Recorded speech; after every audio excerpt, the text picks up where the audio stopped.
Hi hello friends, welcome back to Wheels Promoter YouTube channel. ಇವತ್ತಿನ ಈ ಒಂದು ವಿಡಿಯೋದಲ್ಲಿ ರಾಯಲ್ ಎನ್ಫೀಲ್ಡ್ನ ಹಿಮಾಲಯ ಬೈಕ್ನ ನಾನು ರಿವ್ಯೂ ಮಾಡ್ತಿದ್ದೀನಿ. ನೋಡ್ತಾ ಇದ್ದೀರಾ, ಹಿಮಾಲಯ ಬ್ಲ್ಯಾಕ್ ಬೈಕ್ನ ನಾನು ಇವತ್ತು ಚೂಸ್ ಮಾಡ್ತಿದ್ದೀನಿ ರಿವ್ಯೂ ಮಾಡೋಕ್ಕೆ. ಯಾಕಂದರೆ ತುಂಬ ಚೆನ್ನಾಗಿ ಕಾಣುತ್ತೆ ಅಂತಲೇ ಈ ಬೈಕ್ನ ಚೂಸ್ ಮಾಡಿದ್ದೀನಿ. ಮೊದಲನೇದಾಗಿ ಈ ಬೈಕ್ನ ಹೆಡ್ಲೈಟ್ ಬಗ್ಗೆ ಮಾತಾಡಬೇಕಂದ್ರೆ, ನೋಡ್ತಾ ಇದ್ದೀರಾ ಹೆಡ್ಲೈಟ್ ಯಾವ ರೀತಿ ಇದೆ ಅಂತ. ಹೆಡ್ಲೈಟ್ ಬಂದುಬಿಟ್ಟು ಇದು ಯಾವುದೇ ರೀತಿ ಕಸ್ಟಮೈಸ್ಡ್ ಹೆಡ್ಲೈಟ್ ಅಲ್ಲ, ಇದು ಕಂಪನಿಯಿಂದನೇ ಈ ರೀತಿ ಹೆಡ್ಲೈಟ್ ಕೊಟ್ಟಿದ್ದಾರೆ. ನೋಡ್ಬೋದು ರಾಯಲ್ ಎನ್ಫೀಲ್ಡ್ ಲೋಗೋ ಕೂಡ ಅವೈಲೇಬಲ್ ಇದೆ. ಆ್ಯಂಡ್ ಮೇಲ್ಗಡೆ ವಿಂಡ್ಶೀಲ್ಡ್ ಕೂಡ ತುಂಬ ಚೆನ್ನಾಗಿದೆ ಅಂತಲೇ ಹೇಳ್ಬೋದು. ಆ್ಯಂಡ್ ಸೈಡಲ್ಲಿ ಬಂದುಬಿಟ್ಟು ಇಂಡಿಕೇಟರ್ಸ್ ಕೂಡ ಅವೈಲೇಬಲ್ ಇದೆ. ಇಂಡಿಕೇಟರ್ಸ್ ಏನು ಕಸ್ಟಮೈಸ್ಡ್ ಇಂಡಿಕೇಟರ್ಸ್ ಅಲ್ಲ ಫ್ರೆಂಡ್ಸ್, ಇಂಡಿಕೇಟರ್ಸು ಬಂದುಬಿಟ್ಟು ಕಂಪನಿಯಿಂದನೇ ಬರ್ತಾ ಇರೋದು ಈ ರೀತಿ.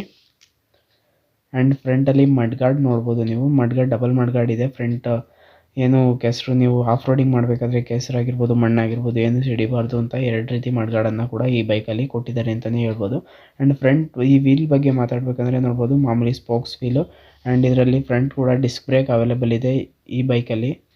ನೋಡ್ತಾ ಇದ್ದೀರಾ ನೀವು, ಡಿಸ್ಕ್ ಬ್ರೇಕ್ ಕೂಡ ಇದರಲ್ಲಿ ಅವೈಲೇಬಲ್ ಇದೆ. ಬೈಬ್ರೆ ಅಂತ ಡಿಸ್ಕ್ ಬ್ರೇಕು ನೋಡ್ಬೋದು ಯಾವ ರೀತಿ ಇದೆ ಅಂತ. ಬಿಲ್ಡ್ ಕ್ವಾಲಿಟಿ ತುಂಬ ಚೆನ್ನಾಗಿದೆ ಅಂತಲೇ ಹೇಳ್ಬೋದು. ಆ್ಯಂಡ್ ಈ ಬೈಕಲ್ಲಿ ಬಂದುಬಿಟ್ಟು ಫ್ರಂಟ್ ಬಂದುಬಿಟ್ಟು ಫುಲ್ಲಿ ಟೆಲಿಸ್ಕೋಪಿಕ್ ಸಸ್ಪೆನ್ಷನ್ ಫ್ರಂಟಲ್ಲಿ ಅವೈಲೇಬಲ್ ಇದೆ. ನೋಡ್ತಾ ಇದ್ದೀರಾ, ಯಾವುದೇ ರೀತಿ ಸ್ಪ್ರಿಂಗ್ ಸಸ್ಪೆನ್ಷನ್ ಆಗಿರ್ಬೋದು ಯಾವ ರೀತಿ ಇಲ್ಲ, ಪ್ರೀಮಿಯಂ ಕ್ವಾಲಿಟಿ ಟೆಲಿಸ್ಕೋಪಿಕ್ ಸಸ್ಪೆನ್ಷನ್ ಈ ಬೈಕಲ್ಲಿ ಅವೈಲೇಬಲ್ ಇದೆ. ಆ್ಯಂಡ್ ಸೈಡಲ್ಲಿ ಬಂದುಬಿಟ್ಟು ನೋಡ್ಬೋದು ಗಾರ್ಡ್ ಕೂಡ ಕೊಟ್ಟಿದ್ದಾರೆ, ಬಿದ್ದರೆ ಏನೂ ಆಗಬಾರ್ದು ಅಂತ. ರಾಯಲ್ ಎನ್ಫೀಲ್ಡ್ ಕಂಪ್ನಿ ಕಡೆಯಿಂದನೇ ಇದು ಎಕ್ಸ್ಟ್ರಾ ಫಿಟ್ಟಿಂಗ್ಸಲ್ಲಿ ಬರುತ್ತೆ. ನೋಡ್ಬೋದು ಹಿಮಾಲಯನ್ ಅಂತ ಒಂದು ಕೂಡ ಲೋಗೋ ಇದೆ. ಆ್ಯಂಡ್ ಗಾರ್ಡ್ ಕೂಡ ಕೊಟ್ಟಿದ್ದಾರೆ. ಆ್ಯಂಡ್ ಫ್ರಂಟಲ್ಲಿ ಬಂದುಬಿಟ್ಟು ನಂಬರ್ ಪ್ಲೇಟ್ಗೆ ಒಂದು ಹೋಲ್ಡರ್ ಕೂಡ ಕೊಟ್ಟಿದ್ದಾರೆ ಈ ಬೈಕಲ್ಲಿ. ಆ್ಯಂಡ್ ಈ ಕಡೆ ಸೈಡು ಕೂಡ ಗಾರ್ಡ್ ಕೊಟ್ಟಿದ್ದಾರೆ, ಯಾವುದೇ ರೀತಿ ಬಿದ್ದರೆ ಏನೂ ಸಮಸ್ಯೆ ಆಗಬಾರ್ದು. ಪೆಟ್ರೋಲ್ ಟ್ಯಾಂಕ್ ಆಗಿರ್ಬೋದು ಏನಕ್ಕೆ ಆಗಿದ್ರು ಸಮಸ್ಯೆ ಆಗಬಾರ್ದು ಅಂತ ಗಾರ್ಡ್ ಕೊಟ್ಟಿದ್ದಾರೆ. ಆ್ಯಂಡ್ ಸಸ್ಪೆನ್ಷನ್ಗೂ ಕೂಡ ಗಾರ್ಡ್ ಹಾಕಿದ್ದಾರೆ. ಆ್ಯಂಡ್ ಇದ್ರ ಬಂದುಬಿಟ್ಟು ಇಂಜಿನ್ ಬಂದುಬಿಟ್ಟು ನೋಡ್ತಾ ಇದ್ದೀರಾ ನೀವು, 411cc air cooled single cylinder engine ಈ ಬೈಕಲ್ಲಿ ಕೊಟ್ಟಿದ್ದಾರೆ ಅಂತಲೇ ಹೇಳ್ಬೋದು. ಆ್ಯಂಡ್ ಈ ಇಂಜಿನು 32 Nm ಟಾರ್ಕ್ನ ಪ್ರೊಡ್ಯೂಸ್ ಮಾಡುತ್ತೆ. ನೋಡ್ತಾ ಇದ್ದೀರಾ ಯಾವ ರೀತಿ ಬಿಲ್ಟ್ ಮಾಡಿದ್ದಾರೆ ಅಂತ. ಆ್ಯಂಡ್ ಬ್ಯಾಕ್ ವೀಲ್ ಬಗ್ಗೆ ಮಾತಾಡೋದಾದರೆ ಬ್ಯಾಕಲ್ಲೂ ಕೂಡ ಡಿಸ್ಕ್ ಬ್ರೇಕ್ ಕೊಟ್ಟಿದ್ದಾರೆ. ಆ್ಯಂಡ್ ನೋಡ್ಬೋದು ನೀವು ಸೈಲೆನ್ಸರಿಗೆ ಒಂದು ಸ್ಟೀಲ್ ಗಾರ್ಡ್ ಕೂಡ ಅವೈಲೇಬಲ್ ಇದೆ. ನೋಡ್ಬೋದು ಡಿಸ್ಕ್ ಬ್ರೇಕ್ ಯಾವ ರೀತಿ ಬಿಲ್ಟ್ ಕ್ವಾಲಿಟಿ ಪ್ರೀಮಿಯಂ ಕ್ವಾಲಿಟಿಯಲ್ಲೇ ಬಿಲ್ಟ್ ಮಾಡಿದ್ದಾರೆ, ಯಾಕೆಂದರೆ ರಾಯಲ್ ಎನ್ಫೀಲ್ಡ್ ಬೈಕ್ ಅಲ್ವಾ, ಹಾಗಾಗಿ. ನೋಡ್ಬೋದು ಹಿಂದ್ಗಡೆನೂ ಕೂಡ ಸ್ಪೋಕ್ಸ್ ವೀಲೇ ಇದೆ. ನೋಡ್ಬೋದು ನೀವು ಹಿಂದ್ಗಡೆ ಮಡ್ ಗಾರ್ಡ್ ಆಗಿರ್ಬೋದು ಯಾವ ರೀತಿ ಇದೆ ಅಂತ.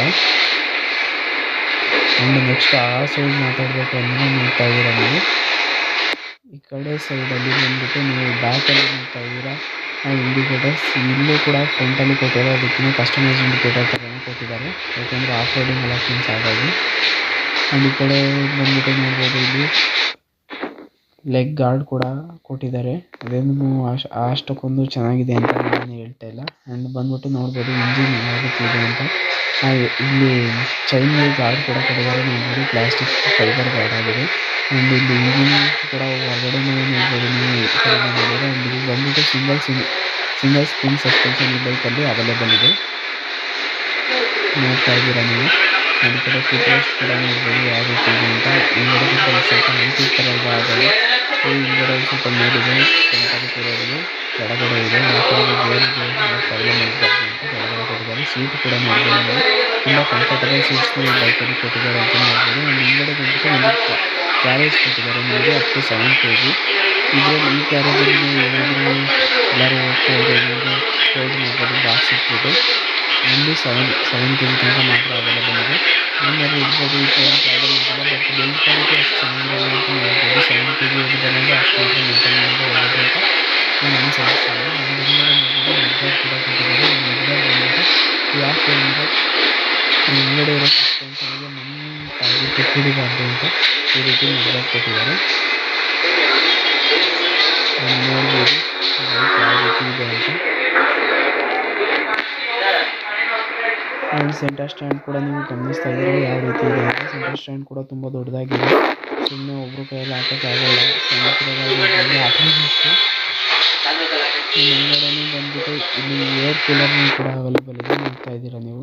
ಏರ್ ಕೂಲರ್ ಯಾವ ರೀತಿ ಕೊಟ್ಟಿದ್ದಾರೆ ಅಂತ, ಏರ್ ಅಂತ ಕೊಡ್ತಾರೆ.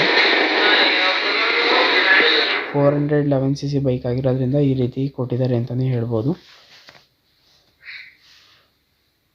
ಆ್ಯಂಡ್ ಈ ಬೈಕಲ್ಲಿ ಯಾವುದೇ ರೀತಿ ಕಾಂಪ್ರಮೈಸೇಷನ್ ಮಾಡಿಲ್ಲ ನೋಡ್ಬೋದು ನೀವು.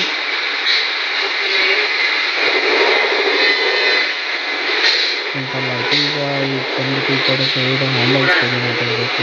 ಆ್ಯಂಡ್ ಇದರಲ್ಲಿ ಬಂದ್ಬಿಟ್ಟು ಆಪ್ಷನ್ಸ್ ಬಗ್ಗೆ ಮಾತಾಡಬೇಕಂದ್ರೆ ಇಲ್ಲಿ ಕೊಟ್ಟಿದ್ದಾರೆ ಹೆಡ್ಲೈಟ್ ಆಪ್ಷನ್ನು ನೋಡ್ತಾ ಇದ್ದೀರಾ ನೀವು. ಇದು ಬಂದ್ಬಿಟ್ಟು ಹೈ ಬೀಮು, ಲೋ ಬೀಮು, ಇದು ಪಾಸಿಂಗ್ ಇರಬೇಕು. ನೋಡ್ತಾ ಇದ್ದೀರಾ ಯಾವ ರೀತಿ ಕೊಟ್ಟಿದ್ದಾರೆ ಅಂತ. ಬಟನ್ಸ್ ಎಲ್ಲ ಚೆನ್ನಾಗಿದೆ. ಒಂದು ಇಂಡಿಕೇಟರ್ಸ್ ಕೂಡ ನೋಡ್ಬೋದು ನೀವು. ಇದು ಕಂಫರ್ಟಬಲ್ ಫೀಚರ್ಸ್ ಇದೆ. ಹಾರನ್ನು ನೋಡ್ಬೋದು ನೀವು. ಹಾರನ್ನು ಬಂದ್ಬಿಟ್ಟು ಬೆಳೆಸ್ಬೇಕಂತ ನೀಟಾಗಿ ಯಾವ ರೀತಿ ಇದರಲ್ಲೇ ಕಂಟ್ರೋಲ್ ಮಾಡ್ಬೋದು ಹ್ಯಾಂಡಲೆಲ್ಲ. ಒಂದು ಈ ಕಡೆ ನೋಡ್ಬೋದು ಕೀ ಅಂತ ಯಾವ ರೀತಿ ಇದೆ ಅಂತ.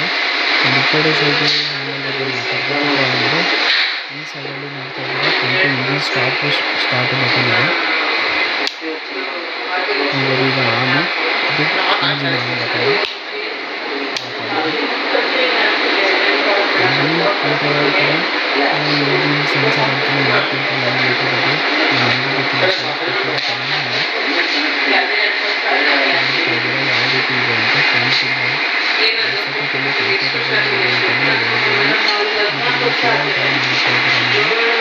ಈ ಬೈಕು ಕಂಪ್ಲೀಟ್ಲಿ ಪೆಟ್ರೋಲ್ ಟ್ಯಾಂಕ್ ಆಗಿದೆ. 15 to 20 ಲೀಟರ್ಸ್ ಅಷ್ಟು ಇಳಿಸುತ್ತೆ. ಒಂದು 3.5 ಲೀಟರ್ಸ್ ಅಷ್ಟು ಫ್ಯೂಲ್ ನೀವು ಗಾಡಿಯಲ್ಲಿ ಬಿಡಬೇಕಾಗುತ್ತೆ. ಅದರಿಂದ ಆಫ್ ರೋಡಿಂಗ್ ಎಲ್ಲ ಹೋಗ್ತಿರ್ತೀರ, ಆ ಮೈಲೇಜ್ ಎಲ್ಲ ಚೆನ್ನಾಗಿ ಕೊಡಬೇಕಂದ್ರೆ ಆ ರೀತಿ ಮಾಡಬೇಕಾಗುತ್ತೆ. ಈ ಬೈಕ್ ಮೈಲೇಜ್ 25 to 30 ಕೊಡುತ್ತೆ ಅಂತ ಕಂಪ್ನಿ ಕಡೆಯಿಂದ ಹೇಳ್ತಿದ್ದಾರೆ. ನೋಡ್ಬೋದು ಗಾಡಿನ ಆನ್ ಆಗ್ತೀನಿ ಯಾವ ರೀತಿ ಕಾಣಿಸಿದೆ ಅಂತ. Himalayan and RPM meter, gear meter ಕೂಡ ಅವೈಲೇಬಲ್ ಇದೆ. ಈಗ ಫಸ್ಟ್ ಗೇರ್ ಇದೆ ಬೈಕು. ಆ್ಯಂಡ್ ಬಂದ್ಬಿಟ್ಟು ನೋಡ್ಬೋದು ಟೈಮ್ಸ್ ಆಗಿರ್ಬೋದು, ಟೆಂಪ್ರೇಚರ್ ಆಗಿರ್ಬೋದು, ಫ್ಯೂಯಲ್ ಇಂಡಿಕೇಟರ್ ಆಗಿರ್ಬೋದು, ಫ್ಯೂಯಲ್ ಕಡಿಮೆ ಇದೆ ಇಂಡಿಕೇಟ್ ಮಾಡ್ತಾ ಇದೆ. ಇಂಜಿನ್ ಸ್ವಿಚ್ ಆಗಿರ್ಬೋದು ಎಲ್ಲ ಇದರಲ್ಲೇ ಅವೈಲೇಬಲ್ ಇದೆ ಅಂತ ಹೇಳ್ಬೋದು. ಒಂದು ಸೈಡಲ್ಲಿರೋ ಹ್ಯಾಂಡಲಲ್ಲಿ ಯೂಸ್ ಮಾಡ್ಕೊಂಡು ನೀವು ಇದನ್ನು ಯೂಸ್ ಮಾಡ್ಬೋದು. ಈಗ ಆಫ್ ಮಾಡ್ತಾ ಇದ್ದೀನಿ. ನೆಕ್ಸ್ಟ್ ಬಂದ್ಬಿಟ್ಟು ಇಲ್ಲಿ ಒಂದು USB ಇದು ಟೈಪ್ ಸಿ ಇಂದ ಚಾರ್ಜರ್ ಕೂಡ ಅವೈಲೇಬಲ್ ಇದೆ. Type C to type C charger ಕೂಡ ನೀವು ಯೂಸ್ ಮಾಡ್ಕೊಬೋದು ಈ ಬೈಕಲ್ಲಿ. ಇದೊಂದು ಇಂಟ್ರೆಸ್ಟಿಂಗ್ ಫ್ಯಾಕ್ಟ್ ಅಂತಲೇ ಹೇಳ್ಬೋದು ಈ ಹಿಮಾಲಯ ಬೈಕಲ್ಲಿ. ಈ ಬೈಕ್ ಬಂದ್ಬಿಟ್ಟು ಇದರ ಪ್ರೈಸ್ 2.20 lakh to 2.60 lakh ವರೆಗೂ ಈ ಬೈಕ್ ಪ್ರೈಸ್ ಇದೆ. ನೋಡ್ಬೋದು ಹಿಮಾಲಯನ್ ರಾಯಲ್ ಎನ್ಫೀಲ್ಡ್ ಅಂತ. ಇದೊಂದು ತುಂಬ ಚೆನ್ನಾಗಿ ಕಾಣುತ್ತೆ ಅಂತಲೇ ಹೇಳ್ಬೋದು. ಯಾವ ರೀತಿ ಲುಕ್ಕು ಇದೆ ಅಂತ ಈ ಬೈಕಲ್ಲಿ.